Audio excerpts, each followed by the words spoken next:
Good morning, students. Welcome back to our third lecture on auxiliary verbs. So in the previous lecture, we discussed what is an auxiliary verb. An auxiliary verb is also known as a supporting verb or an helping verb. It is also known as a modifying verb because it gives coloring to the verbs. Then we discussed about how auxiliary verbs are used in creating interrogations, negations, and passive voice. Then we moved on to primary auxiliaries. So the verbs be, do, and have function as both main verbs and as primary auxiliaries. They work as supporting verbs as well as main verbs. Then we moved on to modal auxiliaries. So what are modal auxiliaries? Modal auxiliaries express modality. Now what is modality? Modality is the speaker's or writer's attitude towards or his point of view about the state of the world. It is his attitude or it is his point of view about the state of the world, and we use modal auxiliaries to express our attitude. We use modal auxiliaries to express our point of view, and they are used to express meanings such as permissions, possibilities, certainty, and necessity. Now we also discussed about two verbs that come under modal auxiliaries are need and dare. They function as both main verbs and as auxiliary verbs. For example, we might say that I need your help. When you say that I need your help, need there acts as a main verb. But when you say that she needn't take the exam if she doesn't want to, there if she needn't take the exam if she doesn't want to, there the main verb is take. She needn't take എന്ന് വെച്ച് കഴിഞ്ഞ് കഴിഞ്ഞാൽ exams എഴുതണ്ട. അപ്പോൾ നെഗേഷന് വേണ്ടിയിട്ടാണ് അവിടെ modal auxiliary use ചെയ്തിരിക്കുന്നത്. So need there acts as a modal auxiliary, but it is used to create negation. So there it is functioning as a true modal auxiliary. She needn't take the exam എന്ന് പറയുമ്പോൾ take ആണ് അവിടുത്തെ main verb. നീഡൻറ്റ് എന്ന് പറയുന്നത് supporting വേർബാണ്, അല്ലെങ്കിൽ modal auxiliary ആണ്. And needn't എന്ന് പറയുമ്പോഴത്തേക്കും there again it expresses, it is a declarative. അതൊരു ഡിക്ലറേഷൻ പോലെയാണ്. There is no need for her to write the exam. It's like a command or a declarative. There the tone also changes. She needn't take the exam if she doesn't want to. വേണ്ടെങ്കിൽ എഴുതണ്ട എന്ന് ദേഷ്യത്തോടെ പറയുന്നത് പോലെയാണ്. So അവിടെ ഒരു ടോണിനും change ഉണ്ട്, മോഡിനും change ഉണ്ട്, മൊഡാലിറ്റിയിലും ചേഞ്ച് ഉണ്ട്. അവിടെ it functions truly as a modal verb. But when you say that I need her help, I need her help, need എന്ന് പറയുന്നത് എനിക്ക് സഹായം, I need her help, it is need എന്ന് പറയുന്നത് അവിടെ ഒരു നെസസിറ്റിയാണ്. അവിടെ അതൊരു വേർബായിട്ടാണ് വരുന്നത്. ഇപ്പോൾ രണ്ടും തമ്മിലുള്ള വ്യത്യാസം മനസ്സിലായല്ലോ. So when need takes a lexical function, it acts purely as a main verb. Main വേർബായിട്ട് പ്യുവറായിട്ട് എക്സിസ്റ്റ് ചെയ്യുന്നുണ്ട്.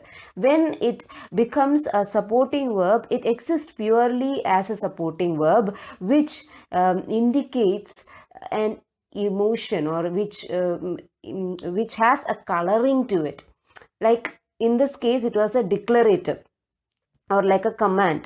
So since need can exist in both ways, need is a semi-modal. Similarly, dare can also exist in two ways. When you say that I dare you to hold the snake, there dare you, I dare you to hold the snake.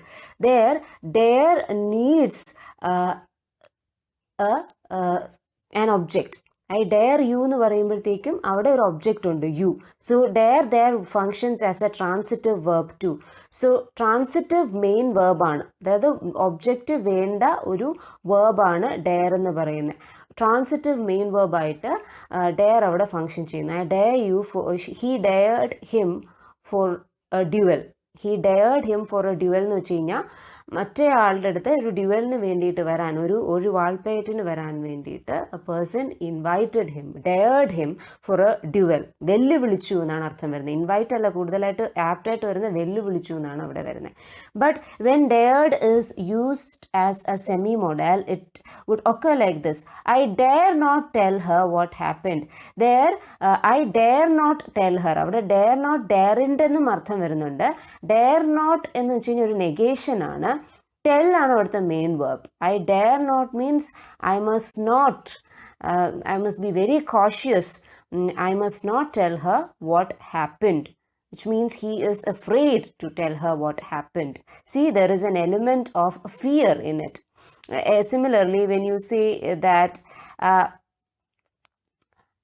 I daren't ring Linda again, that is, I daren't, I wouldn't dare to call, I don't have the courage to call Linda again. Similarly, another, so these two verbs function as semi-modals and ought to also function as a semi-modal. We'll discuss about it in the upcoming slides. So that was one clarification that I had to make, that need and dare function as semi-modals. Now we also discussed about the primary auxiliaries be, have and do. We discussed about the three forms in it, in which it exists, like present, past and future. Then we discussed about how be worked or functions as a main verb and as an auxiliary verb. In the two cases, be function in two different ways. So we saw how be functions or be exists as a main verb and as an auxiliary verb. As a main verb, be or is used, often used to denote a state of being. It is also used as a linking verb. Sometimes it is used as a command or a request. It is used to create commands or requests. As an auxiliary verb, it aids in creating progressive or continuous forms, present perfect continuous forms. It aids in creating passive voice and past participle form of intransitive verb. We discussed it in the earlier lectures. So this is just a brief recap. Then I had asked you to write three instances where do and have appear as auxiliary verbs and main verbs, and you did a great job by attempting it. And now we also discussed about modal auxiliaries. So modality is a particular mode in which something exists or is expressed. It is the particular mode in which something exists or is expressed. That I thought that it is a bit vague to say so. So I'll give you another definition of modality in today's lecture. So another definition of modality would be: modality refers to a speaker or writer's attitude or point of view about a state of the world. In particular, modals are used to say whether something is real or true, whether it is subject to speculation or whether it is definite knowledge. So modality is used to express a writer's or a speaker's attitude or a point of view about a state of world. Word exist അല്ലെങ്കിൽ ഒരു world exist ചെയ്യുന്നതിനെ പറ്റി ഒരാളുടെ അഭിപ്രായം പറയാൻ നമുക്ക് modality use ചെയ്യാം. അതിലൂടെ മൊഡാലിറ്റി യൂസ് ചെയ്യുന്നതിലൂടെ we show his attitude, whether his attitude is that of obligation, whether it shows respect, whether it shows politeness, whether he utters a word out of anger or wrath. We will be able to express it using modal verbs. An example would be, you have the sentence, Charles is at home now. It is a simple sentence. Charles is at home now, which says that Charles is now in his home. But when you say that Charles may be at home now, there you are not certain whether Charles is there at home.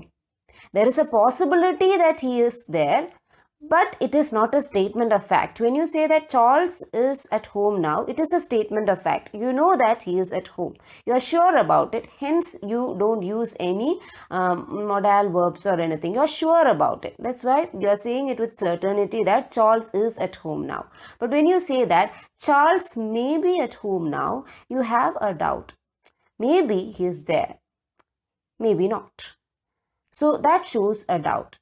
Again, when you say Charles should be at home now, it is stating probably Charles probably it is true. Charles should be at home now because according to his habit, this is the time in which Charles would return home. So ഈ ഒരു സമയത്ത് Charles വീട്ടിലുണ്ടാകും എന്ന് നമ്മൾ പറയുന്നതാണ്. So out of habit you could say that. So it is probably true, or it is a statement which shows our desire. For example, Charles should be at home now. We should go now because Charles should be at home now. It's our desire to meet Charles that is being shown there. Charles should be at home now. It's time for us to go. So it is our desire. It also expresses our desire to meet Charles. See, so there is a change from the first sentence to the second sentence. In first sentence, it was a certainty. Charles is at home now. In the second sentence, we used the modal auxiliary may to denote doubt. Charles may be at home now. In the third sentence, we use the auxiliary verb should to show that the statement is probably true or the statement is desirable for the speaker. It is the most desirable outcome of the speaker. He should be at home now, so we must go. So it is desirable for the speaker, or it is a necessity. It is a necessity for Charles to be at his home. Charles should be at home now. It is the necessity of the speaker to go and meet him. So, ഈ മൂന്ന് കേസസും express ചെയ്യാനായിട്ട് first നമ്മൾ മൊഡാൽസ് ഒന്നും use ചെയ്തിട്ടില്ല. പക്ഷേ second two സെൻറ്റൻസസിൽ in the second sentence we used a modal auxiliary to show doubt. In the third sentence, we used a modal auxiliary to show desirability or necessity. So, is that clear? So in the next slide of our presentations, we discussed about the different varieties of modals and the context in which it is used. So the context and use of the modals were discussed. And some of you expressed the doubt that these auxiliary verbs also indicate tense. Right?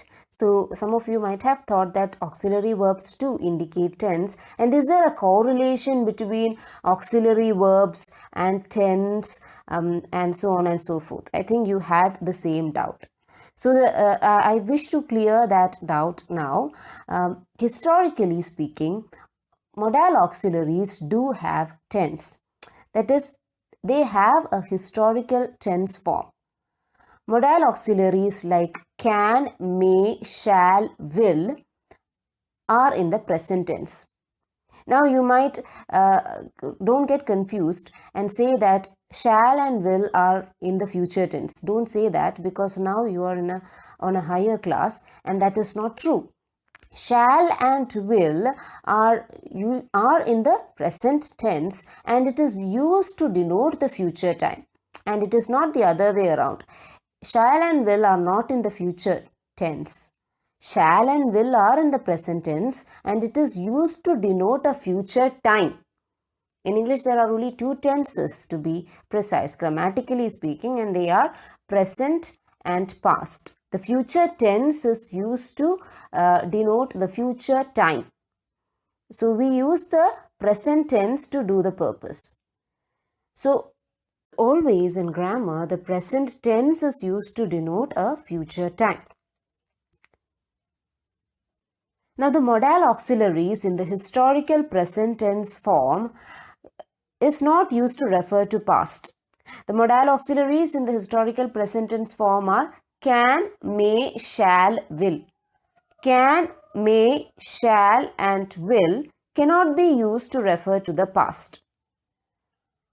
However, all these forms like can, may, shall, will, could, might, should, would can be used to indicate present or future time.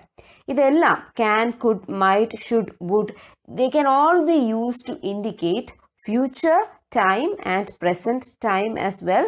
But the historical present tense forms can, may, shall, will cannot be used to denote past. Can എന്ന് നമ്മൾ ഒരിക്കലും past tense ഉള്ള verbൽ നമ്മൾ can use ചെയ്യില്ല. Instead we use could. Similarly, past tense verbൽ നമ്മൾ may use ചെയ്യില്ല. ഒരു past tense verbന്റെ കൂടെ supporting verb ആയിട്ട് ഒരിക്കലും may യൂസ് ചെയ്യില്ല. We will use might. Same is the case with should and would. But all these tenses can be used in the present tense as well as in the future tense. Another thing to note is that, so what about the past tense forms? What about the historical past tense form? Could, might, should, would. Could, might, should, would, as I said earlier, indicates the present and future time. Present time, future time. Remember, I'm not saying future tense, but present time, future time indicate cheyan could, might, should, would use cheyam. And along that is, he could be at the bank now, right now. He could be at the bank right now. എന്ന് വെച്ച് കഴിഞ്ഞ് കഴിഞ്ഞാൽ ഈ സമയത്ത് it is denoting the present. He could be at the bank right now. Or when you say, we could go to Himalayas next week. We could go to Himalayas next week again shows something that is happening in the future time. So you can use could or the historical past tense form to indicate the future time. മനസ്സിലായോ? We could be in Himalayas next week. എന്ന് വെച്ച് കഴിഞ്ഞാൽ if we are able to if we are able to travel to Himalayas, we could be in Himalayas next week, because everything is prepared and we have the ability to go there. So there is a surety in it. So but we could be in Himalayas next week എന്ന് പറയുമ്പോൾ there is also a kind of doubtfulness in it. That is also there. Can എന്ന് പറയുമ്പോഴാണ് കുറച്ചും കൂടെ sure ആയിട്ട് പറയുന്നത്. Could എന്ന് പറയുമ്പോൾ there is a sense of doubtfulness. Another word for it is tentativeness. Tentative date എന്ന് വെച്ച് കഴിഞ്ഞാൽ എന്താ ഒരു റഫ്ലി ഒരു ഡേറ്റ് പറയുന്നതാണ്. We are not sure about it. So tentativeness show ചെയ്യാൻ വേണ്ടിയിട്ടും ഡിസ്റ്റൻസ് ഫോളോ ചെയ്യാൻ വേണ്ടിയിട്ടും, അതായത് ഡിസ്റ്റൻസ് ഷോ ചെയ്യാൻ വേണ്ടിയിട്ടും ഒക്കെ might in the past, somewhere in the past it might happen. അങ്ങനെ വന്നാലും നമ്മൾ ഈ ഒരു sometime in the future it might happen. അപ്പോൾ ഒരു ഡിസ്റ്റൻസ് ഷോ ചെയ്യാനും അല്ലെങ്കിൽ extreme form of politeness show ചെയ്യാനും ഹിസ്റ്റോറിക്കൽ പാസ്റ്റ് ടെൻസ് ഫോമിനെ യൂസ് ചെയ്യാം. For example, could, might, should, would can be used to indicate politeness too. Might I come in, I said, is an extremely polite expression. Might I come in? You won't hear it in ordinary conversations, but if you hear the conversation of a steward, or if you happen to hear a conversation of a steward in an old English film or something, you might come across this conversation. Might I come in? It is an extremely polite form of request. So, the historical past tense forms are used to denote request. It is used to denote doubtfulness and distance. So, is that clear? So, that again I wanted to clarify. Now, we discussed the use of could and can, and in two different instances.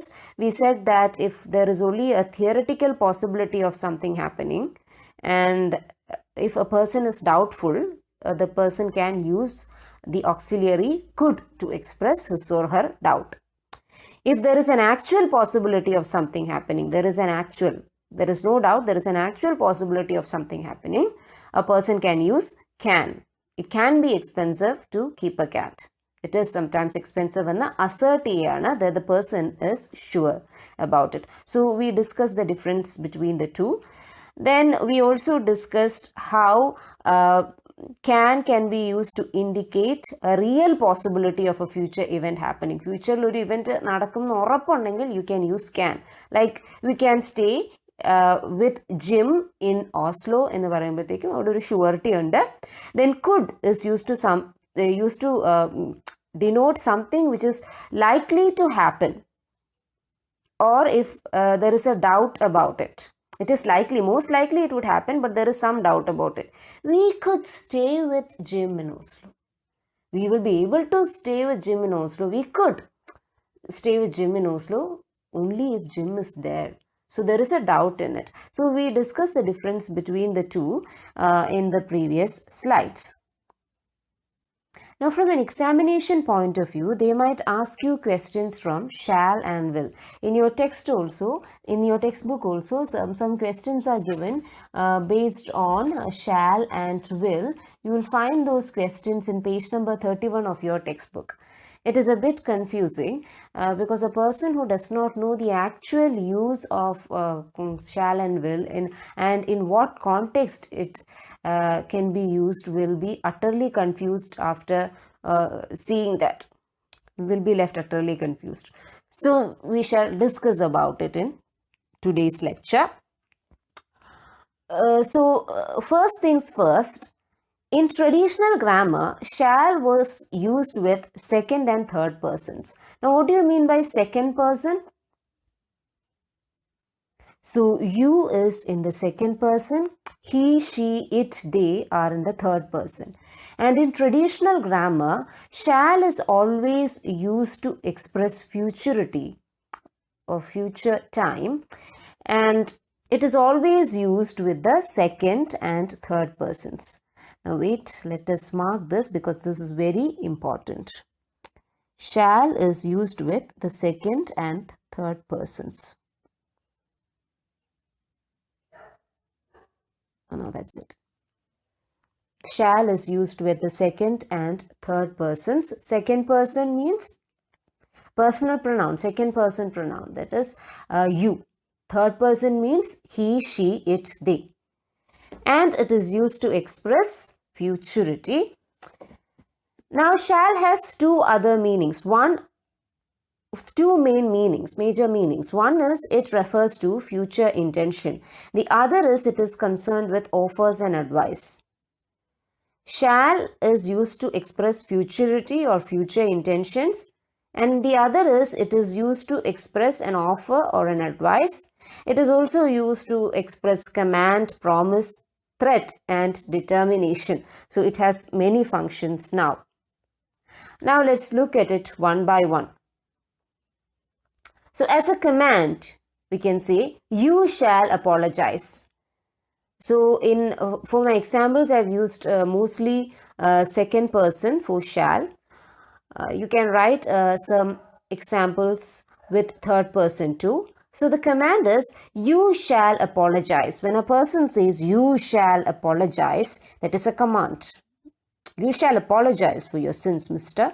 It is a command. The person is to apologize. You shall apologize. There, you are supporting the verb apologize. When you say, you shall join the firm tomorrow, it is a promise. You shall join the firm tomorrow. You shall join the firm. There, the main verb is join. When you support join with the supporting verb shall, it again gives a promise, gives out a promise. You shall join the firm tomorrow. Then shall can be used to denote a threat as well. For example, when you say, you shall be punished. When you say, you shall be punished, there punished is the main verb and shall is the supporting verb. You shall be punished. There is a surety to it, right? When you say, you shall be punished, then a person can also show determination. If a person is determined also, then they can use shall. You shall obey my instruction. So a senior employer is determined to make the employee obey his instructions. In such cases, he might say, you shall obey my instructions. In the case of command, threat, and determination, shall is used as a directive. What do you mean by a directive? As a formal order, or as a formal order or a command that you give to a person. So it is a very formal expression. So for example, when you say you shall apologize, it is a very formal way of speaking it. You shall be punished is also formal. Maybe a judge could say that you shall be punished, or a person in authority would say that you shall be punished. It is highly formal. When you say you shall obey my instruction, again it is used, it will be used in an official environment. So there again it is formal. So these are directives, formal commands or formal instructions. Now shall is also used in making offers, as you see in you shall join the firm tomorrow. Then shall I give you a ring? That is an offer. Shall I give you a ring when Bob comes back? Shall I give you a ring when my husband or someone comes back? Shall I give you a ring? Shall I call you back? So the person on the other hand wanted Bob, and the lady is saying, shall I give you a ring when he comes? That is an offer. When you say, shall we go and have a walk in the garden? That is also making an offer. Shall we go and take a walk in the garden? That is also an offer. Now, shall can also be used in seeking advice. For example, when you say that, what shall I do? What shall I do now? You are asking for a formal advice from another person. What shall I do now? Now, usually you don't say, what will I do now? It is, what shall I do now, in a formal instance. So the main thing that you need to notice is that shall is always used with the second person you and the third person he, she, and it. It and I think they. Now, will in the traditional grammar is again used to denote futurity or future. There are many instances in which will is used, and more frequently it is used to refer to future time. Will, as opposed to shall, is used along with the first person, I and we. So along with I and we use will. It is used along with the first person to express again determination. A person who is determined to get a job will say that I will get a job. Again, it is used to show promise. I will lend you the money. So there is a surety to it. The person will lend you the money. So I will lend you the money. It is used to denote a threat. For example, I will make you suffer. Here a pirate is holding his knife out to you and saying that I will make you suffer for your sins. There again, there is a surety to it. He's going to do that. So there again, you use will. Then it also is used, will is also used to show willingness to do something. Approval to do something. For example, I will rent you my car. She is willing to rent you her car. So will is used to denote willingness as well. Other instances in which will is used are will is used to make predictions about future or deductions about the present situations. For example, I think we'll do it, but it won't be easy. I think we'll do it. That is, again, I think we'll do it, but it won't be easy. You are deducing the future happening. If she gets right grades, she will go to university.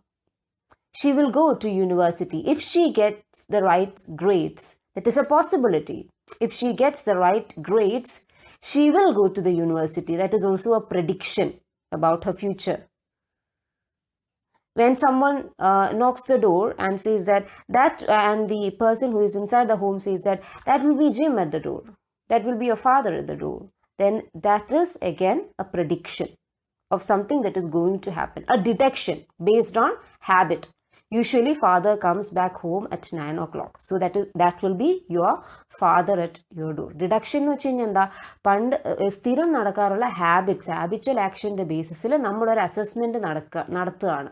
അതായത് ഇന്ന സമയത്ത് അച്ഛൻ വരുമായിരിക്കാം, അപ്പോൾ ഇപ്പോൾ ഡോറിലൊരു തട്ട് കേട്ട് കഴിഞ്ഞാൽ അത് അച്ഛനായിരിക്കാം എന്ന് നമ്മൾ നടത്തുന്ന ഡിഡക്ഷൻ, നമ്മൾ ചിന്തിച്ചെടുക്കുന്നതാണത്. So It is used to indicate predictions and deductions. It is used to denote habitual events. For example, on Friday night, we will get a takeaway and we'll just relax. That is habitual event. It occurs as a habit.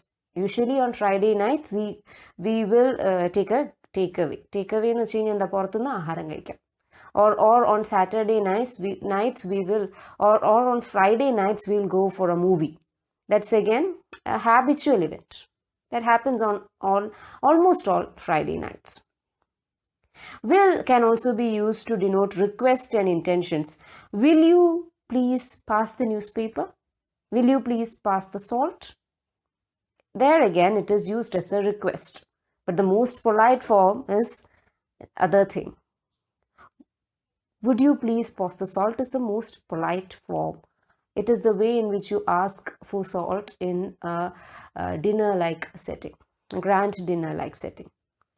Will you join us for a drink after concert? That is also a invitation to join for a drink. Now, will is often used in a disapproving way too, to refer to persistent actions of oneself or others. If a person keeps on doing wrong actions, you use will to denote it. For example, a person might say, he will leave that door open every time he goes through. He will leave that door open. You know that because every day he does the same mistake over and over again. So it shows disapproval of his actions. He will leave that door open every time he goes through. It does not show habitual action, but it shows the disapproval of the speaker. He does not approve of him going through the door and leaving it open like that. Is that clear? Similarly, in an instance like, oh, I'll keep banging my elbow on that shelf. That is, whenever I pass, I'll keep banging my elbow on that shelf. I don't like it. I disapprove of it. But it happens. So in order to show disapproval of a persistent action, an action that occurs over and over again, എപ്പോഴും നടന്നുകൊണ്ടിരിക്കുന്ന ഒരു തെറ്റായ കാര്യത്തിന് ചൂണ്ടിക്കാട്ടാനും നമുക്ക് will use ചെയ്യാം. Is that clear? മനസ്സിലായല്ലോ? Now, will can also be used for responding. Will may used to refer to an inanimate object and how they respond or fail to respond to human intervention. That is, inanimate objects in a petite സംസാരിക്കുമ്പോൾ you can use will. If they don't work, we can use will. Will this printer do double-sided copies? We are talking about an inanimate object here. So whenever we are using will, it is often used to refer to general truths. Sometimes it is used to show politeness too. For example, in questions or in requests like, will you pass me the newspaper please? That is again a short or a curt request. It is also a very polite. It is not a very polite request, but on a scale to 1 to 100, it has a 5% politeness in it. The most polite request would be the one formed with might and the one formed with could. Now, that is the difference between shall and will. I hope that you have got an idea on how to use shall and will. Always remember that shall is always used with the second and third person, and will is always used with the first person. Now, moving on to the next slide. Now we'll talk about should. As I said before, should is the historical past tense form of shall, and would is the historical past tense form of would. Why do I say historical past tense form over and over again is that this was formed way before. So it existed at the time of traditional grammarians. Now it has got no correlation with the tense. Would can be used to indicate future actions too. So it does not just indicate past actions, it can be used to indicate future actions too. It can be used to indicate the present actions too. So it has got no correlation with the tense as such. But when you say it, we often say that should is the past tense form of shall and would is the past tense form of will. So is that clear? Now moving on, should is used to denote duty. For example, when you say we should help the poor, it is our duty to help the poor. So is that clear? We should help the poor. There you are expressing a concern for the poor. So it is being expressed as a duty. Also, when you say that you should help the poor, it is also a desirable thing to do. Should is often used to refer to things that are desirable. It is a desirable action from your part. It would be a desirable action from your part if you help the poor. It is used to express an opinion. You should have filed the case. That is an opinion of a person. You should have filed the case right away. It is also a suggestion, right? You should have filed the case is also a suggestion. It is used in the form of an advice. You should respect your elders is an advice. One should be loyal to one's superior. It is an obligation. It is a duty. Obligation means you are bound to do it. One should be loyal to one's superiors, which means you are bound to be loyal to your superiors because they pay you. So you are bound to be loyal to your superiors. In the army too, they say that you are bound to be loyal to your superiors because in army they have a high ranking system. So it is their duty or it is their obligation. They are always duty bound like police officers. Now, should is also used to express futurity or future time. We should attend the seminar next week. There you are indicating the future time. In future, when the seminar comes, we should attend it. It is used to denote futurity. It is used to denote unreal conditional or conditional sentences. Unreal condition or unreal sentences. If I were a bird, I should fly. That is a person thinking to himself or talking to himself or thinking about a situation and reaffirming. If I were a bird, I should fly away. ഞാനൊരു പക്ഷിയായാൽ ഞാൻ പറന്നു പോണം. That is a person's self-affirmation. So it is an unreal condition too. Can you ever be a bird? No. It only happens in reality. It only happens in your dreams, not in reality. It only happens in your dreams. So that is a conditional sentence. If I were a bird, you can complete it with I should fly away. That is, you must think about it. That's also an option. You should fly away, probably. Now, should is also used to denote surprise. For example, or surprise or complete disbelief of something happening. I'll give you examples. I'm sorry that he should be so upset by what I said. I'm sorry that he should be so upset by what I said. That he cannot believe that he has become so upset by what he said. It is complete disbelief. I'm sorry that he should be so upset by what I said. In reality, he never wanted the other person to be upset, but he felt so sorry about him being upset. Right? It shows the speaker's disbelief. He is reacting with utter surprise. I'm amazed that he should have done something stupid because the person is not going to do something stupid and the other person is reacting. I'm amazed that he should have done something so stupid. I'm amazed how he should have done things so stupid എന്ന് പറയുന്നതിന് തുല്യമാണ്. അതായത് I'm amazed that he should have done something so stupid. ഇത്രയും stupid ആയിട്ടുള്ള കാര്യം അയാൾ ചെയ്യൂ. So he should have done something stupid again shows utter disbelief. Now, should is also used in very formal occurrences.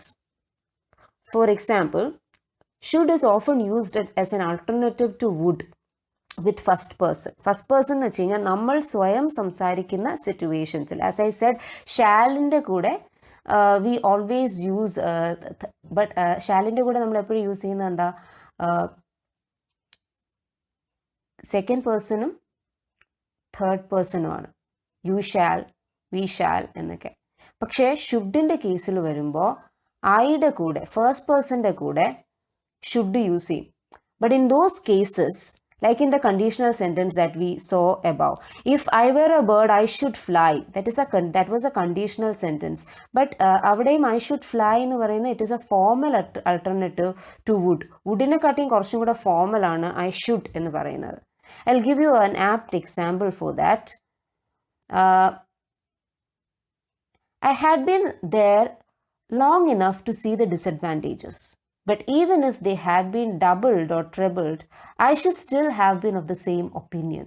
That is, I will still hold on to my convictions എന്ന് പറയുന്ന പോലെയാണ്. ഞാൻ അപ്പോഴും എൻ്റെ opinion വിശ്വസിച്ചേനെ. I had been there long enough to see the disadvantages. Disadvantages എല്ലാം ഞാൻ അറിഞ്ഞിട്ടുണ്ട്. But even if they had been doubled or tripled, ഈ ഡിസഡ്വാൻറ്റേജസ് ഒക്കെ ഡബിളോ ട്രിപ്പിളോ ആയാലും I should still have been of the same opinion. എത്രയൊക്കെ disadvantage ഉണ്ടെങ്കിലും എൻ്റെ ഒപ്പീനിയൻ സെയിം തന്നെയായിരിക്കും. So there is more of a formality to it. കുറച്ചും കൂടെ ഫോർമലാണ് ആ ഒരു സെൻറ്റൻസ് കൺസ്ട്രക്ഷൻ എന്ന് പറയുന്നത്. I could still have been of the same opinion എന്ന് പറഞ്ഞു കഴിഞ്ഞാൽ ഒരു ഡൗട്ട് ഉണ്ട്. ഐ കുഡ് സ്റ്റിൽ എന്ന് പറയുമ്പോൾ there is A doubt. I should have been എന്ന് പറയുന്നത് കുറച്ചും കൂടെ ഡിഗ്നിഫൈഡ് ആണ്, ഫോർമൽ എക്സ്പ്രഷൻ ആണ്. Another example is things change, especially in your field, I should imagine.